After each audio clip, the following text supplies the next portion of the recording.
De nos jours, les outils vidéo basés sur l'IA évoluent très rapidement, mais la plupart d'entre eux sont encore limités à de simples clips courts. Et si vous pouvez créer une vidéo complète de style cinématographique comme un vrai film où vous contrôlez les personnages, les émotions, les angles de caméra et même la narration, simplement à partir d'un prompt, Easefield a lancé Cinema Studio 2.0, un puissant générateur vidéo par intelligence artificielle qui amène la création de films IA à un tout autre niveau. La chose la plus intéressante avec cet outil, c'est qu'une fois que vous générez une image, vous obtenez immédiatement l'option de contrôler les émotions des personnages. Vous pouvez décider qui sera heureux, triste ou en colère. Et même les dialogues et la synchronisation labiale sont générés automatiquement. Et ce n'est pas tout. Vous pouvez créer des scènes cinématographiques multiples, utiliser différents mouvements de caméra comme le panoramique, le zoom, le travelling, sélectionner un genre, action, horreur ou comédie et créer une véritable séquence de film. Dans cette vidéo, je vais vous montrer mon workflow complet. Nous allons commencer avec un simple prompt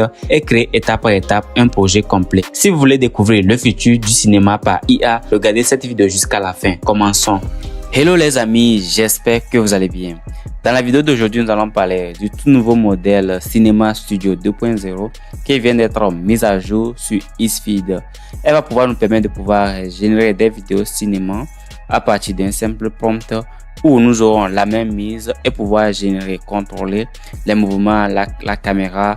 Beaucoup de choses seront faites avec cette nouvelle mise à jour et je vais vous expliquer pas à pas comment vous allez pouvoir vous aussi profiter de cela. Et je suis actuellement sur l'interface de Easefield. Vous devez savoir que Easefield, ce n'est pas juste une plateforme ou un outil d'IA qui permet juste de générer des images, mais elle est conçue pour tous les créateurs de contenu.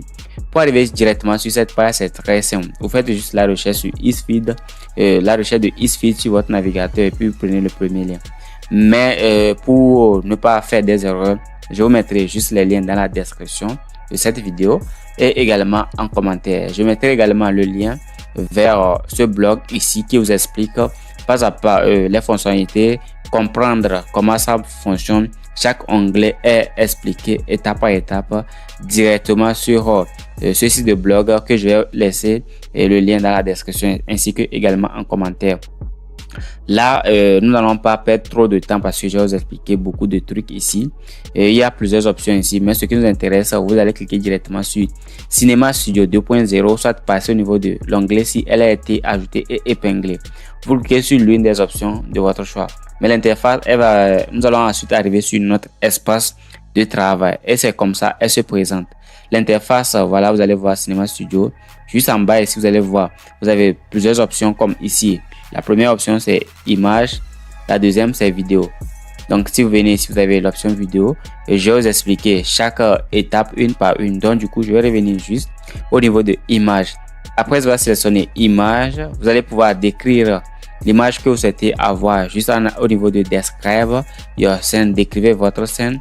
Vous pouvez également taguer un personnage. Je vais aller sur ça quelques minutes. Voilà, dans les prochaines minutes. Juste ici, vous avez le plus qui permet d'importer directement une image de référence à partir de votre bibliothèque ou à partir de votre PC. Ensuite, vous avez le batch size. Ici, vous pouvez définir le nombre de résultats que vous souhaitez avoir quand vous allez pouvoir décrire votre scène. Et ce n'est pas fini. Le ratio qui est autorisé, c'est 16 neuvième et un nouveau qui vient d'être également ajouté, c'est 21 neuvième. Donc, moi, je vais utiliser 16 neuvième. Une fois que c'est bon, vous avez ici la résolution. Vous pouvez prendre 1K, vous avez 1K, vous avez 2K et vous avez également 4K. Moi, je vais décider de prendre 2K. Vous pouvez choisir celle qui vous convient. Ensuite, vous avez également les grilles à ce niveau. Si vous avez les grilles de génération, vous avez 1x1, 2x2, 3x3, 4x4. Moi, je vais les garder sur la normale. Vous avez ici le arrobase. Vous pouvez taguer directement. Ou soit tout d'abord, avant de taguer, vous devez tout d'abord créer votre personnage cohérent pour pouvoir créer des scènes cohérentes.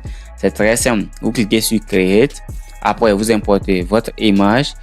Vous donnez le nom utilisateur. Après, vous faites juste une description. Une fois que cela est fait, vous cliquez sur Creator. Et puis, le nom utilisateur que vous avez ajouté ici, vous pouvez les taguer facilement. Donc, c'est à peu près ça. Vous pouvez taguer.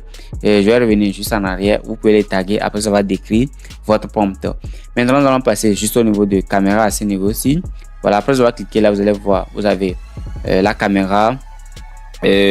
Voilà, vous avez les types de caméras qui sont disponibles. Ce qui est génial avec la nouvelle mise à jour, vous avez maintenant la même mise. C'est comme si vous avez un studio professionnel, vous allez pouvoir utiliser tout ce que vous voulez. Voilà, vous avez également ça. Vous avez également le point focal, vous avez le point d'ouverture. Tout a été ajouté, c'est à vous de voir en fonction de vos besoins. Voilà, je vais essayer de prendre ceci. Voilà, une fois que c'est fait, je vais maintenant prendre un prompt juste dans le Google Doc que j'ai préparé pour cette vidéo. Là, je viens ici, donc je vais essayer de prendre ce premier prompt, ce tout premier prompt. Je vais la sélectionner, ensuite la copier. Une fois l'avoir copié, je viens juste au niveau de, voilà. Après, je vais juste coller le prompt. Je vais décrire le prompt en question. Une fois que le prompt est bien collé, je vais tout simplement cliquer sur Generate. C'est aussi simple que ça. Je vais maintenant venir ici. La création de l'image a été lancée avec succès. Cela prendra juste quelques secondes. C'est parfait. Regardez directement l'image de la scène 1. Elle a été créée avec succès. Regardez, c'est vraiment magnifique. Je ne vais pas la toucher. Je vais revenir sur ça plus tard. Donc, du coup, je reviens sur le Google Doc. Je vais prendre l'invite de la scène 2, la scène suivante. Donc, du coup, je vais la copier. Après avoir copié ça, je reviens sur ici. Je vais coller le prompt. Après, je vais cliquer sur Generator. Après avoir cliqué sur Generator, l'image a été lancée aussi avec succès. L'image de la scène 2 aussi a été générée avec succès. Je vais faire la même chose pour générer pour les autres scènes qui suivent. Donc du coup, je vais prendre également ce prompt. Je fais ça pour les autres scènes et nous allons pouvoir après continuer ou bien commencer les modifications et vous montrer les paramètres cachés qui ont été mis à jour directement sur Cinema 2.0. Là, comme on peut le voir, je viens de générer mes 10 scènes cinématiques. Voilà, donc du coup, je vais supprimer ce prompt. Regardez vous-même déjà les images. Voilà, je vais cliquer sur celle-ci. Regardez vous-même, regardez le constat, vraiment magnifique. Voilà, je vais également revenir sur les angles ainsi que voilà les options qui suivent. Donc, je vais prendre également celle-ci. Après avoir pris ça, vous allez pouvoir voir vous-même que voilà, c'est une image tellement magnifique. Vous avez plusieurs choses. Maintenant, par rapport aux angles, je vais revenir sur ça tout à l'heure. Vous pouvez également cliquer ici au niveau de la scène suivante, voilà, pour pouvoir générer une scène sous un autre angle. Mais je vais cliquer sur ça pour pouvoir générer maintenant. Nous allons passer maintenant au niveau de angle. Après, je vais cliquer sur angle. Vous pouvez ici sélectionner la rotation que vous souhaitez avoir. Après la rotation, vous avez également le mouvement, ici le zoom. Mais beaucoup plus la rotation, je vais augmenter la rotation. Voilà, à ce niveau-ci. Après ça, si vous ne voulez pas le faire manuellement, vous avez qu'à cliquer sur Generate From. Voilà, pour générer 12 scènes, voilà, 12 scènes sous 12 angles différents. Une fois que vous avez ça, après avoir fini de faire ça, c'est très simple. Qu'est-ce que vous avez qu'à faire? Vous avez qu'à cliquer sur Generate. Une fois que vous avez cliqué sur Generate, vous devez patienter juste quelques instants. Et après, j'ai cliqué sur Generate, donc du coup, je vais patienter quelques instants. Après que vous avez cliqué sur Generate ici, vous aurez maintenant 12 scènes, voilà, sous 12 angles qui seront générés. Moi, je pense que j'ai un problème actuellement, donc du coup, je vais fermer la page. Donc, vous avez plusieurs autres options comme ici, la scène suivante. Quand vous allez pouvoir cliquer là, vous allez voir qu'une autre image va être générée avec succès. Avant que l'image ne soit générée, voilà, nous allons passer maintenant au niveau de options vidéo. Après, vous allez cliquer sur options vidéo. Voici également comment ça se présente. Vous avez plusieurs paramètres ici, voilà, qui sont disponibles. Vous avez la première, single shot. Voilà, si vous cliquez dessus, vous avez qu'à voir multi-shot auto. Vous avez également multi-shot manuel. Après ça, vous avez également le ratio. Il n'y a que deux qui sont acceptés maintenant, le 21/9 ainsi que le 16/9. Après ça, vous avez général, la voix off. Voilà, vous activez ça. Vous pouvez également le désactiver. Moi, je vous conseille de plutôt l'activer. Ce n'est pas fini. Le nombre de batch size. Ici, le nombre de résultats que vous souhaitez avoir. Soit c'est 2, soit c'est 3, ou soit c'est 4. Moi, je vais la garder sur 1. Les frames, voilà, l'image de défaut, voilà, par défaut. Ce qui commence, voilà, l'image d'entrée ainsi que la sortie. Après, vous avez la durée qui est ici. Et après ça, la vitesse, je pense, voilà, la vitesse. Une fois que c'est bon, vous avez d'autres options. Donc, je vais revenir directement au niveau de image pour voir l'image qui n'a pas encore été animée. Maintenant, je vais recommencer ici. Je vais prendre directement la première scène. Et ce n'est pas fini. J'ai oublié aussi de vous présenter. Vous avez aussi la possibilité de pouvoir créer des scènes en 3D en cliquant sur Generate en 3D. Soit vous pouvez générer avec les autres comme ça. Very good, mes amis. La suite de cette scène a été générée avec succès. C'est elle à ce niveau-ci. Voilà, vous pouvez l'observer ou bien l'agrandir. Je vais l'agrandir un peu. Voilà, c'est parfait. Voilà, donc c'est parfait. Et ce qui est génial, vous pouvez déjà voir et vous pouvez également générer jusqu'à 8 autres scènes à partir de cette même image. Je vais réduire un peu la taille. Voici maintenant la scène 3D que j'ai générée par rapport à la première scène. Voici maintenant la scène 3D. Je vais cliquer sur ça. Après avoir cliqué sur ça, je vais patienter quelques secondes. Ouais, regardez maintenant en scène 3D, vous avez les mouvements, voilà. Augmenter la taille, voilà, vous pouvez continuer par augmenter la taille, réduire la taille. Vous avez également les raccourcis, voilà, qui sont directement ajoutés à ce niveau-ci, comme le plan, voilà. Vous allez pouvoir augmenter. Je vais cliquer sur la souris, voilà, pour pouvoir réduire un peu la taille. Regardez, voilà, je vais pouvoir zoomer et bien voir à distance. Est-ce que vous voyez la magie? Est-ce que vous voyez déjà la magie? Regardez très bien la magie. Voilà, je peux pouvoir je suis en train d'utiliser la souris pour pouvoir réduire cela. Voilà, est-ce que vous voyez à peu près? Je peux pouvoir augmenter également la taille, voilà, pour que vous puissiez bien voir. Et il y a énormément de choses. Voilà, je vais pouvoir tirer ça. Voilà, est-ce que vous voyez à peu près? Donc c'est à peu près ça. C'est à peu près ça. Je vais maintenant quitter la page ici. Vous pouvez également générer une autre. Donc c'est parfait. Maintenant, si vous souhaitez maintenant convertir une image en vidéo, je vais prendre celle-ci. Je vais pas. Normalement, je devais vous montrer une par une, mais je vais vous partager le Google Doc. Je vais cliquer directement sur cette image.